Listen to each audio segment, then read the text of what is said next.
nation et la question nationale en général a été mise en cause au sein de mouvements sociaux durant les 2 derniers siècles.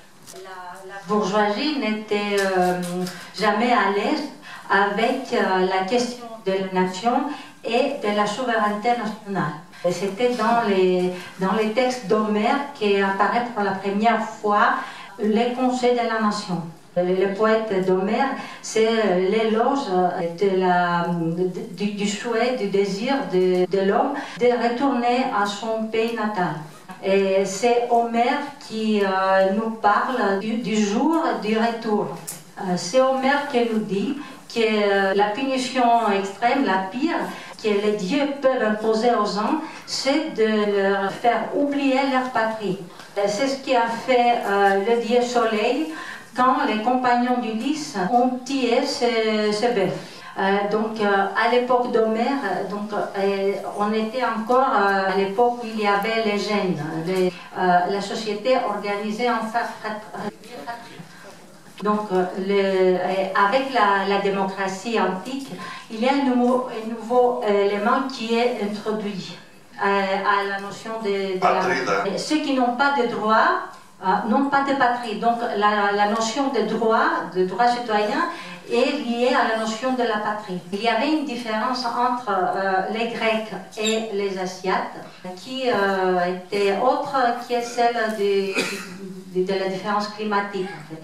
C'était pas seulement le climat qui différenciait les Grecs des Asiatiques. Et cette différence-là est que les Grecs vivent dans des cités où ils ne sont pas dominés, alors que les Asiates vivent dans des cités où il y a une domination. Et cette question revient avec la Révolution française. Και από τις ολιγαρχικές δημοκρατίες όπως της Ρώμης. À travers les siècles, on perd cette notion dans les États oligarques tels que la République romaine, et par exemple, ou les impériums qui ont suivi. Et donc on retrouve les encyclopédistes et le siècle des Lumières qui disait que celui qui est dépourvu de droits n'a pas de patrie. C'est ce que disait Marx dans les manifestes communistes pour le prolétariat, n'a pas de patrie. Γιατί δεν έχει κανένα δικαίωμα. Parce qu'il n'a aucun droit. Pour qu'il arrive à avoir des droits, il doit se transformer à une classe nationale et la classe dominante de la nation. Et ensuite, il y a une forme de division. Donc une partie de la gauche qui arrêtait à la première partie en se posant la question c'est quoi le prolétariat? Ceux qui n'ont pas de patrie. Et en oubliant ce qui avait précédé et ce qui venait après. Ainsi, quand l'évasion impérialiste a commencé à la fin du XIXe siècle, et avec les Britanniques et l'impérialisme britannique en premier, donc la question s'était posée. Est-ce qu'on défend le peuple qui sont dominés par les pays développés? Et donc une partie de la gauche en ce moment a adopté la doctrine impérialiste. Et il n'y a que le peuple civilisé qui ont droit à la nation. Et comme il y avait à l'époque des tribus qui n'étaient pas civilisées et qui étaient des subterraneans, l'impérialisme avait un rôle de civiliser ces barbares. C'était une question centrale lors de la deuxième internationale et la social-démocratie, au moins telle qu'elle était définie à l'époque. En 1907, lors du congrès d'Amsterdam, la majorité a répondu oui, on est pour l'impérialisme à condition qu'il soit humain. les internationalistes, qui étaient à l'époque une minorité, ont dit que tout peuple a droit à une autodéfinition.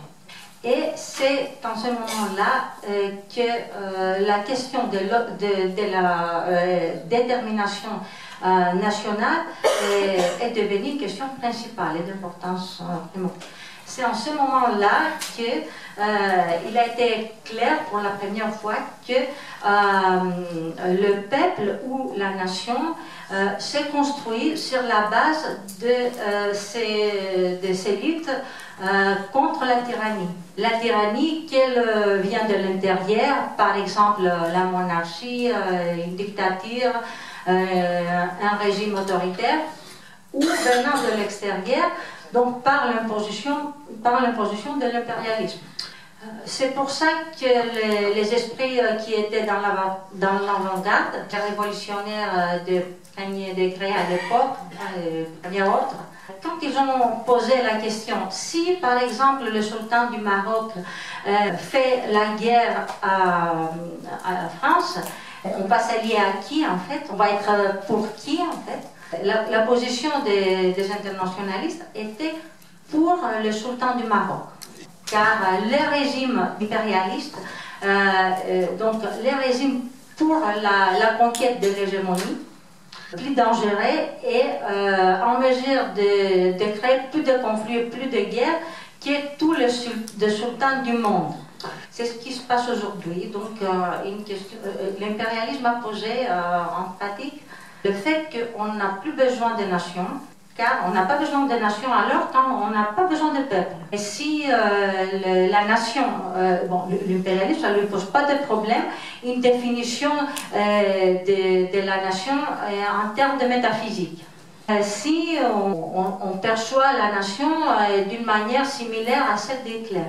Ce qui pose problème à l'impérialisme, c'est quand la nation s'identifie au peuple et que le peuple utilise la nation pour faire valider ses droits là où il vit.